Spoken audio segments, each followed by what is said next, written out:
Karaniwan na tayo nakakakita ng mga tila hindi gumagalaw na estatwa sa mall na sa tuwing huhulugan ng barya biglang gagalaw at mabubuhay. Pero ang isa pong ito, tila gustong gumawa ng kakaibang bagay na labas sa ordinaryo niyang gawain. Ano ba yan?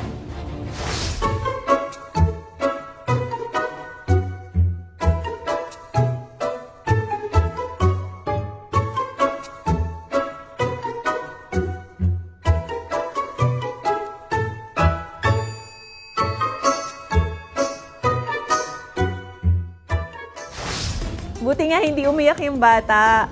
Kung kayo po ay may kwentong kakaiba, mga kwento ng pag-ibig o storya ng inspirasyon at pag-asa, maaari itong ibahagi. Sumali sa ating Facebook group na Balitang A to Z. Panoorin ang replay na ating programa at sundan ang ating social media pages. Hanapin ang Balitang A to Z. Ang ating pabaong quote of the night ngayong Lunes ay mula sa author na si Aidan Tozer. Ayon sa kanya, ligtas ang driver sa daan, hindi kapag binabasa niya ang mga senyales, kundi kapag sumusunod siya rito.